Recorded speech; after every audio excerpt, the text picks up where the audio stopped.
Quem teria coragem de trazer Pedro de volta, gente?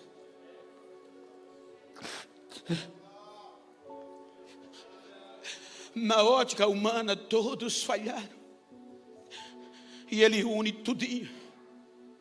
Acredita neles, que eles vão continuar anunciando as grandezas de Deus. Fique em Jerusalém, aonde 90% do seu ministério deu erro, deu fracasso, até que do alto sejais revestidos. Vocês vão ser minhas testemunhas. Ou seja, vocês vão continuar pregando as grandezas de Deus. Vocês vão continuar pregando os louvores de Deus. O Espírito Santo há de vir sobre vocês. E eu estarei com vocês todos os dias.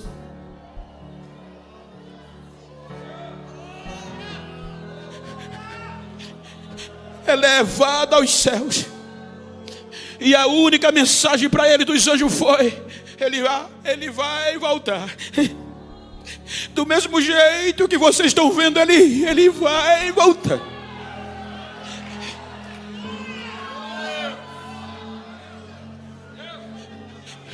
E aquela mensagem moveu-os por dentro. Com 10 dias depois da sua ascensão, 10 dias depois que ele subiu os céus, o Espírito Santo desce. E não vai na casa do sumo sacerdote, não vai na casa de ninguém importante. Ele desce onde estava cerca de 120 amedrontados, mas alegres, esperando a promessa, movidos por esta aliança. Enche-os do poder que atrai quase toda Jerusalém. Gente de toda a região estava ali. E olha a gravidade. Quando os soldados disseram aos sacerdotes que Jesus estava vivo, eles acreditaram. Acreditaram tanto que deram muito dinheiro aos soldados, para não espalhar isso, mas espalhar o contrário. Para, em vez de dizer que Jesus estava vivo, espalhar que Jesus estava morto. E qual era a gravidade? Era que os soldados iam falar em nome da lei, em nome dos sacerdotes, em nome do Sinédrio, em nome de Roma, em nome do judaísmo. Então a cidade estava lotada de gente, era Pentecostes, de todo mundo. Então a probabilidade da notícia que vazou foi que Jesus continuava morto e os discípulos roubaram o corpo dele, era de 99,9% contra 0,1% para os discípulos. O Espírito Santo desce onde eles estavam, enquanto os soldados divulgavam que Jesus continuava morto. O Espírito Santo enche a igreja. Línguas repartidas como de fogo. Os ignorantes foram tomados de um poder espiritual. Os analfabetos começaram a falar em outros idiomas. E a cidade ouviu o barulho. E olha que está escrito: o que eles faziam não era só barulho, mas as línguas que eles falavam eram falando as maravilhas, os atos poderosos de Deus, que Deus fez e fazia. Veja que eles dizem: nós estamos ouvindo e vendo as maravilhas que eles estão falando. Quem está lá? Os galileus. Eles não são ignorantes, indoutos, não tem leitura, não. E como nós estamos ouvindo eles falar na nossa própria língua. Vai para lá, alguns desculhamba. Agora olha, se você daria oportunidade a esse crente, há poucos dias desviado, agora cheio de Deus. O irmão Pedro, cheio do Espírito Santo, quando ele vê a ameaça, ele diz: quem vai pregar hoje sou eu, deixa, sai da frente. Vai para a frente do cenáculo com os outros e prega a mensagem da cruz. Ele prega os atos poderosos de Deus. Ele começa lá da lei e termina na ressurreição de Jesus. Nem faz o convite, já tinha 3.000 pessoas quase aceitando a Jesus como Salvador. Não chamou a atenção da lei. Eles vão ao templo às 3 horas da tarde. O fato daquele coxo era que todos conheciam, desde o sacerdote ao membro comum do sinédrio, do judaísmo. E quando eles, com João, cheio do Espírito, dizem em nome de Jesus, levanta e anda. E o coxo levanta. Na ótica natural, era para ele nem olhar para o templo, que ele foi rejeitado quase 40 anos. Era para ele fazer carreira para casa, gritar para o papai e para a mamãe, estou curado, Jesus me curou. Mas não, ele olha para o templo e eu vou conjecturar, talvez ele disse, me rejeitaram quase 40 anos. Quero ver quem vai me impedir de adorar agora. Ele entra pulando, saltando, dando glória e bendizendo a Deus. E Pedro e João aproveitam para pregar os atos poderosos, a ressurreição de Cristo. Aí a Bíblia diz que quase 5.000 pessoas aceitaram Jesus naquele dia, dentro da casa do sistema, dentro do templo de Jerusalém. Virou Pentecoste lá dentro e Jesus mostrou que estava vivo. Temos que parar. Imagina, o judaísmo, agregado a ele o poder político, o poder econômico, o poder judiciário. E do outro lado, o que importava era que esse grupo de ignorantes, sem dinheiro, ameaçado, ia crescendo cada dia. Aí disseram, temos que parar, chama eles dois. E não foi qualquer pessoa, foi a alta cúpula. Em nome de quem? Agora chegou na alta cúpula. Vocês estão fazendo esse milagre. A Bíblia diz que Pedro e João, cheios do Espírito Santo, tira onda. Pedro diz, eu não entendo, na nossa linguagem. Vocês estão ocupados, na nossa linguagem, eu estou parafraseando o texto. Vocês se preocuparam em chamar a gente aqui, por conta de um simples milagre. O que eu acho lindo é que ele chamou de simples, um homem curado de quase 40 anos de idade. Isso não bate na gente? Mas, como vocês perguntaram, vocês lembram daquele Jesus que Deus deu a vocês e vocês não acreditaram, rejeitaram e mataram? No terceiro dia, Deus ressuscitou ele dos mortos e ele está vivo. E foi no nome dele que a gente faz isso.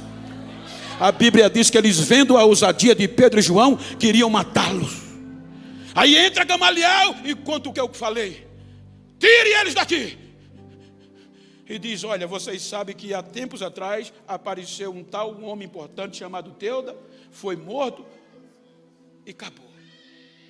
Depois veio Judas, vocês também eliminaram e acabou. Mas deixa eu dar um conselho a vocês. Vejam o que vocês vão fazer a estes homens, que agora é diferente. É melhor vocês deixá-los em paz, porque se for de homem vai parar, mas se for de Deus, vocês estão fritos.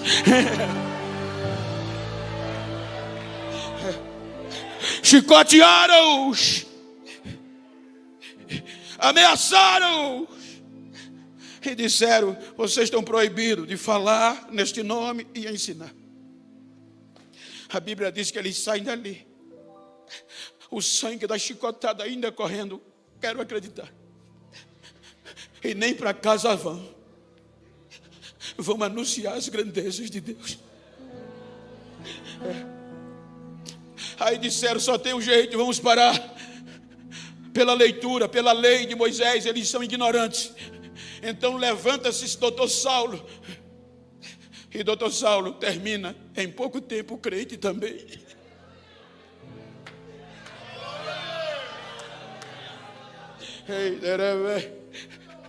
O evangelho debaixo de ameaças,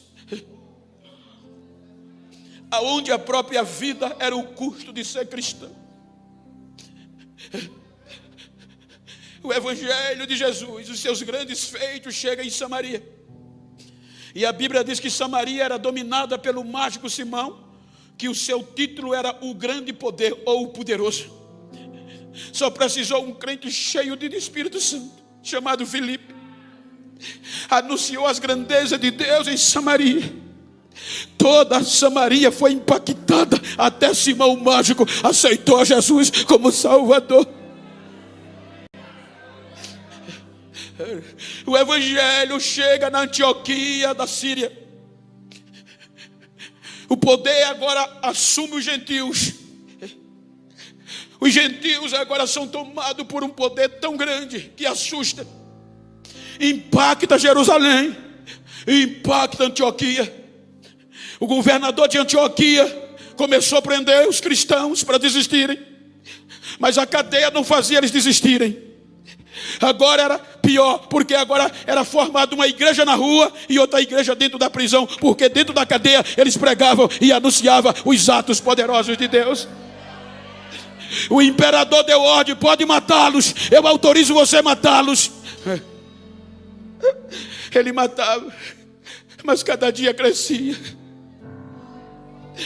E o imperador disse: você não está cumprindo o meu decreto, vou tirar você do poder do trono, vou tirar você da governância. Ele diz: imperador, eu não sei o que acontece, o que é que esse povo tem. Quando eu mato 4, já tem 8 querendo assumir o lugar deles. Quando eu mato 8, já tem 16.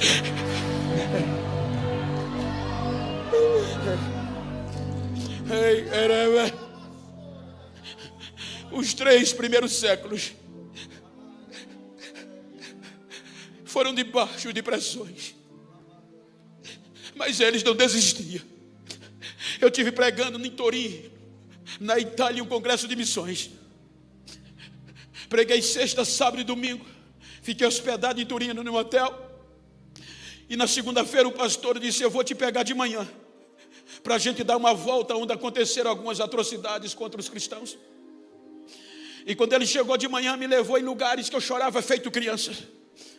Chegamos em um lago, ele disse: Bento, eles prendiam os cristãos, os crentes, amarrava pedras no corpo deles, pedrada, e dizia: nós vamos jogar vocês amarrados. Só tem um jeito de vocês sobreviver, é negar isso que vocês pregam. Eles não negavam. Eram jogados com aquelas pedras no lago, morriam afogados, mas não negavam. Eles não desistiam. Cada ponto eu chorava. Ele disse: Bento, mas também acontecia coisa extraordinária. Ele disse: não vai dar tempo, senão eu ia te levar no corredor de fogo em Roma. Eu disse: então conta. Ele disse: o imperador deu uma ordem para prender todos os crentes que pudessem, que ia mostrar que Jesus estava morto, e quem não desistisse ia morrer queimado. Aí ele mandou preparar um tacho enorme numa praça principal, mandou decorar com 2 entradas, com um corredor de tocha de fogo. E no dia marcou, quando chegou o dia do holocausto, ele lotou o povo, os romanos lotaram a praça, aplaudindo, ovacionando o imperador e cantando louvores aos deuses de Roma, e os crentes amarrados para ser jogado dentro do tacho de fogo. Ele mandou acender o fogo com azeite inflamável. A labareda subiu. Quando o azeite ferve, ele manda os soldados trazer crentes de 2 em 2 acorrentados. Se não a desistissem, iam ser jogados dentro do tacho. Quando os soldados, disse o pastor, espraguejando, diziam os crentes, arrancavam do buraco e diziam: ou vocês desistem, param de falar isso, ou vamos jogar vocês dentro do tacho. Eles olhavam para o tacho, viam o fervor do azeite e a labareda. Aí começava a fazer força um para o outro, querendo quebrar a corrente. Aí eu disse: pastor, eles queriam desistir, porque os soldados diziam: vocês só têm um jeito de sobreviver, desistir dessa fé que vocês têm. Aí eu disse, ele disse: não, eles estavam tão crentes, tão movidos pela aliança do sangue, que olhavam para o outro e diziam: vou quebrar a corrente, que eu quero ver Jesus primeiro do que você, eu quero chegar lá primeiro do que você. Mas não desistiam. Os soldados pegavam eles amarrados, jogavam dentro do tacho. Quando o barulho do azeite aparecia com o fogo, os romanos aumentavam a voz de louvor e ovacionando o imperador. Ele disse: Bento, se isso foi em 20 a 30 minutos de louvor aos deuses de Roma. Ele disse: mas houve um silêncio ensurdecedor. De repente os romanos pararam de cantar e o imperador ficou com a cabeça baixa. Eu disse: o que é que houve? Ele disse: os crentes que eram jogados amarrados dentro do tacho começaram a sair de dentro vivo, sem nenhum nenhuma queimadura e com a corrente quebrada. Ficaram em pé na beira do tacho, e quando todos viram, calaram a boca, e os crentes que iam saindo começavam a correr e a gritar: os deuses de Roma não são de nada, mas o meu Jesus é Deus da água, é Deus do fogo. Eu não vou desistir.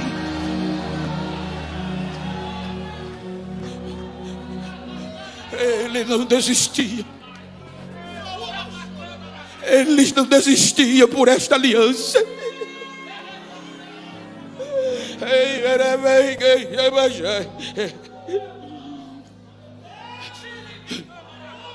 Cidades foram devastadas. Pedro, Paulo, João pregava a volta.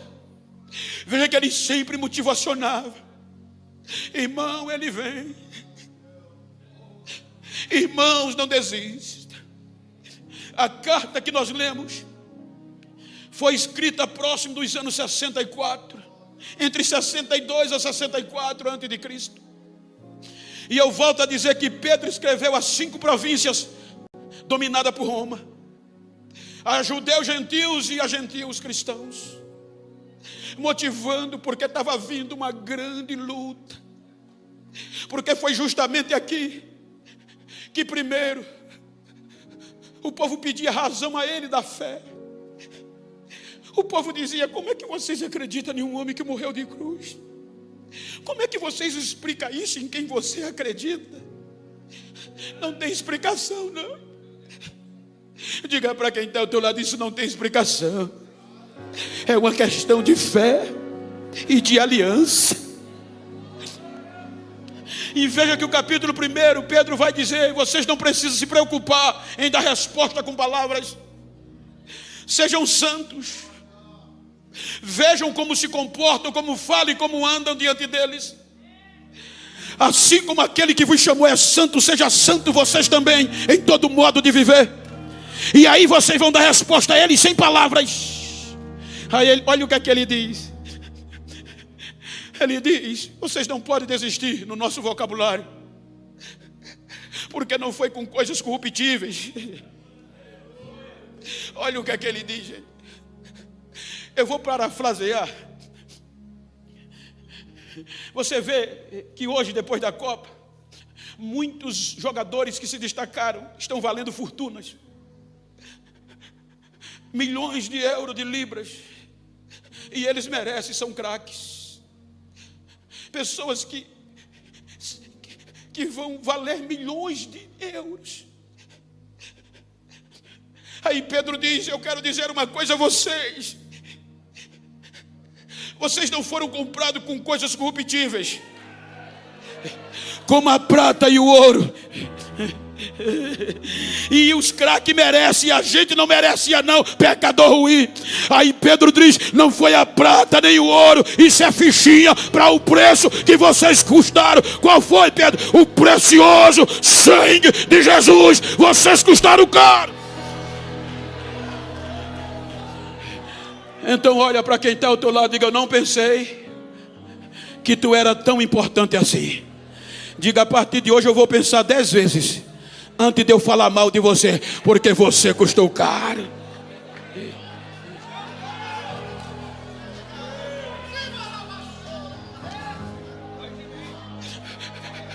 Não desista. A perseguição vem, e vem com o fogo. Nero tocou fogo em Roma e botou a culpa nos cristãos. E agora os cristãos se tornaram inimigos do império. E a ordem era: onde tiver um crente, queimar com fogo. E essas províncias eram dominadas por Roma. A história diz que começaram a queimar os crentes e eles não desistiam. A história diz que queimaram tantos crentes que faltaram lenhas para queimar crentes. Isso implica dizer: quanto mais queimava, mais eles não desistiam. Faltou lenha, pendura nos postes das cidades, e eles não desistiam. Pedro se torna inimigo do Estado, é preso, capturado, e dizem: ou você desiste, ou vamos crucificar. Desistir não dá mais. Eu tenho uma aliança. Eu só vou pedir um favor: não me crucifique como o meu Senhor.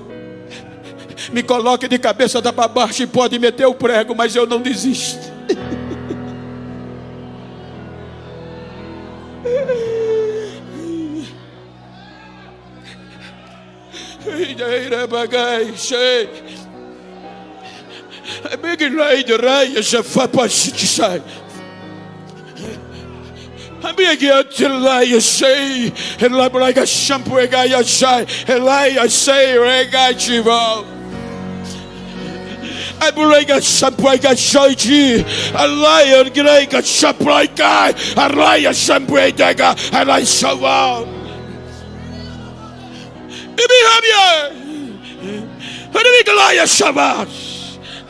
A minha glória está invadindo este ambiente.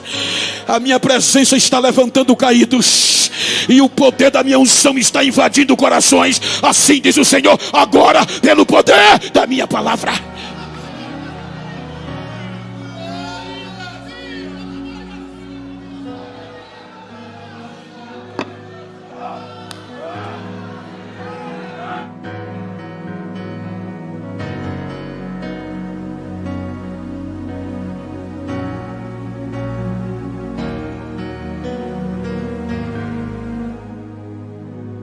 Eles não desistiram.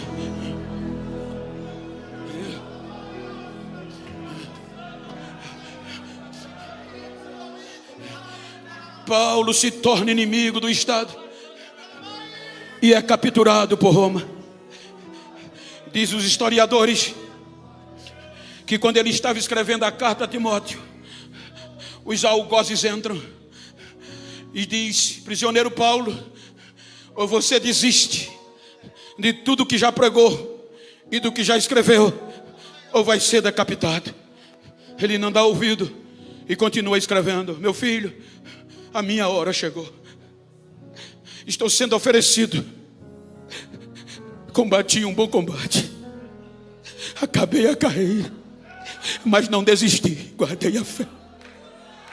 Agora o que me aguarda é a coroa da justiça, a qual o justo juiz vai me dar naquele dia, não só a mim, mas a todos que não desistirem. Os 3 primeiros séculos foram devastadores. A geração deles passaram, mas gerações continuaram. Século 18 foi quando Rudolf Bultmann apareceu, o filósofo, com o liberalismo teológico que quase acaba com o poder pentecostal da igreja. Mas ainda tinha uma geração que continuava falando.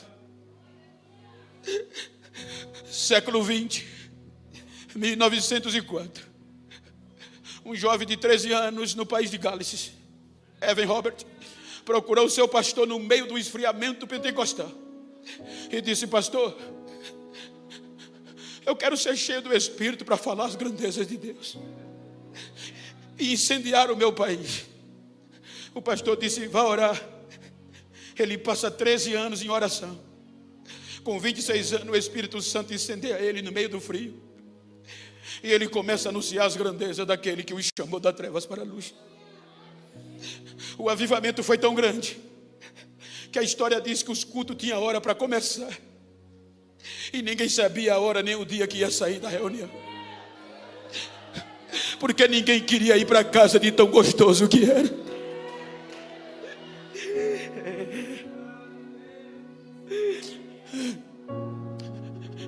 Século 20, 1906, vem o avivamento da Rua Azusa por William Seymour,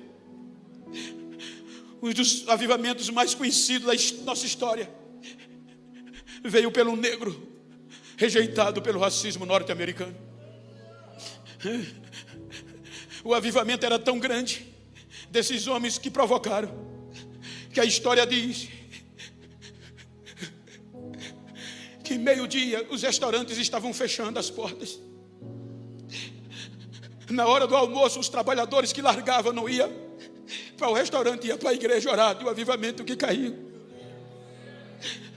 Tinha gente que anunciava as grandezas de Deus sem nenhum conhecimento teológico ou com mensagens como os grandes pregadores simples.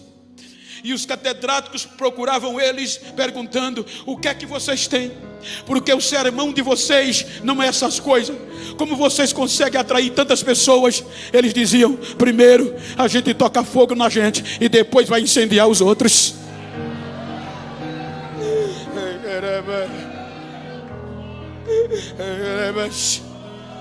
Eles não desistiam, eram movidos por uma aliança. Século 20, os nossos pais, muito da nova geração não sabem, mas os nossos pais, nós somos fruto de uma geração que não desistiu contra tudo e contra todos. Só para você ter uma ideia, o fato de você ser crente em Cristo, quando passava pelas calçadas de alguém não crente, eles lavavam a calçada depois que que os crentes passavam, como se fosse um germe. Aqui passou um crente, lava a calçada. Não tinha o direito que a gente tem. Hoje eu desembarco nos aeroportos, embarco. Os funcionários dizem: é o pregador, selfie para aqui, selfie para lá. Hoje a gente chega, tem hotel bom, tem comida boa.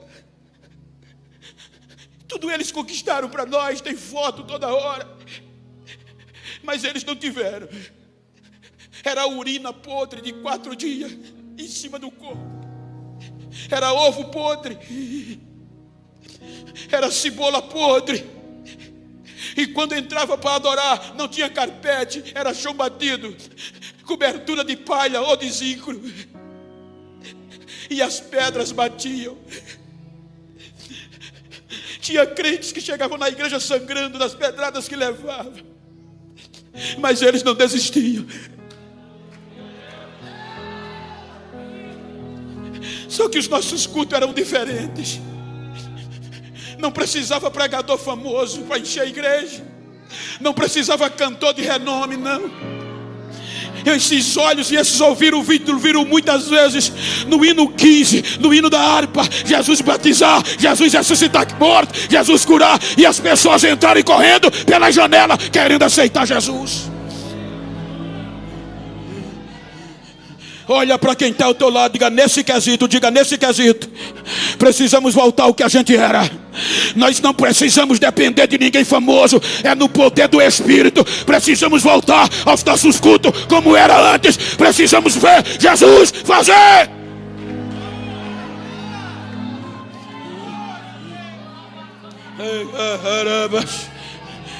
Jovens, isso aqui fazia parte de nós. Tinha vezes que você passava, tinha banco que tinha 4 lenços de uma pessoa só, porque um não dava conta. Hoje eu recebo ligações de gente importante dizendo: Bento, é século 21. Para que andar com lenço? Para que suar tanto? Para que pregar Bíblia Pentecoste, que a nova geração nem chora mais? Você tem que pregar coach, nada contra. Você tem que pregar psicologia, você tem que pregar automotivação. Para de falar línguas estranhas, só está perdendo tempo. Eu digo: não posso parar. Pregue o seu coach, eu prego o Pentecoste. Eu ainda tenho visto Jesus curar, Jesus batizar. Que é a geração que vem comigo? Cadê a geração que vem comigo? Cadê a geração do Pentecoste? Deixa eu ouvir o barulho.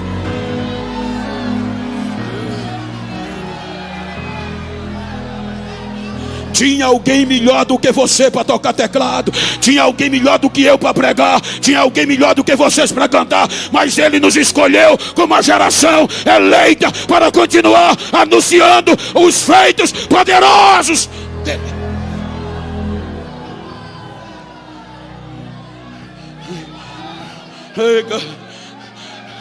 Agora enche o peito.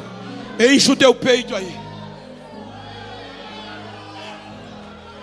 E diga comigo, agora é o século 21. Diga mais alto, agora é o século 21. Olha para quem está ao teu lado e diga, agora é a nossa vez.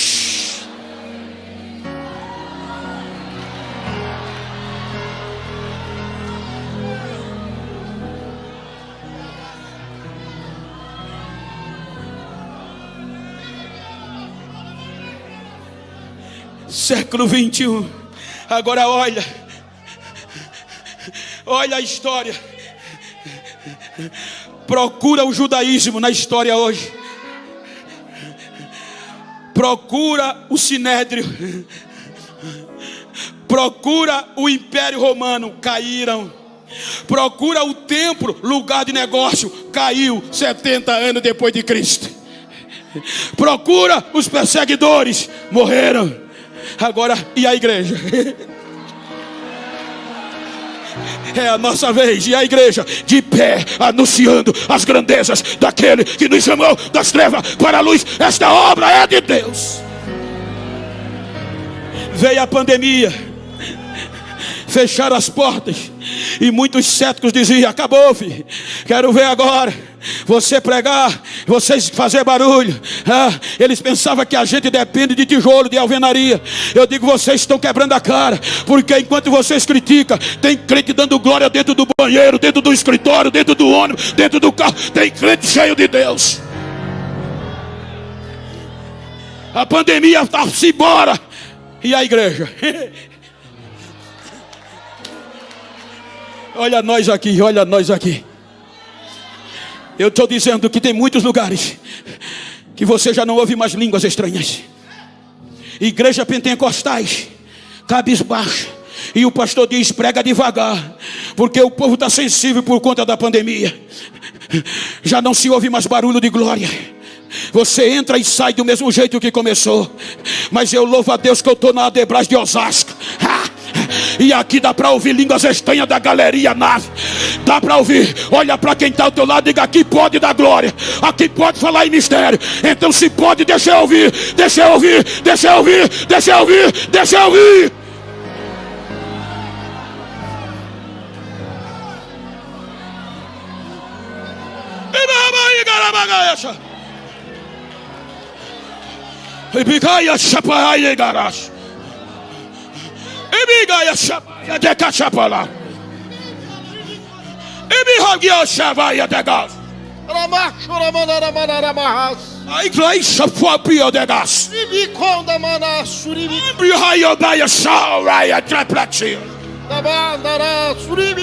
Eu estou derramando a minha glória no coração deste povo.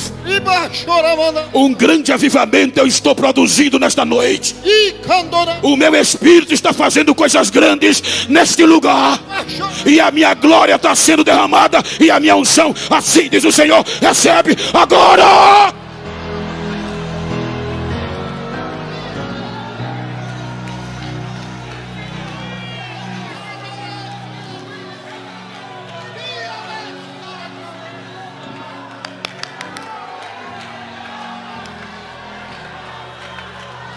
Fique de pé, por favor.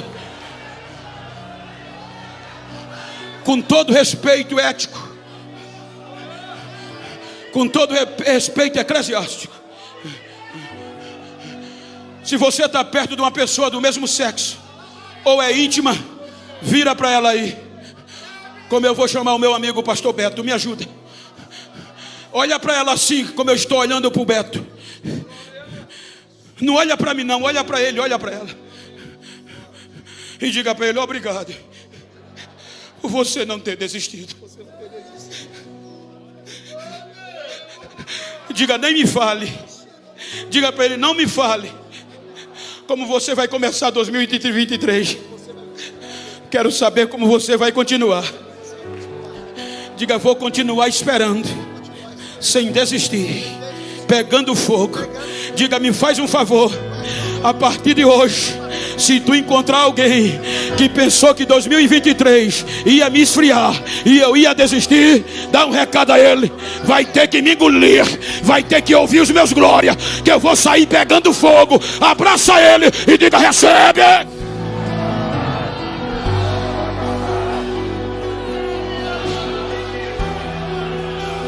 Adora, adora, se batiza agora, Jesus, renova agora, é a Assembleia Pentecostal, adora. Outro Espírito desce como fogo, incendeia, incendeia. Santo Espírito desce como fogo.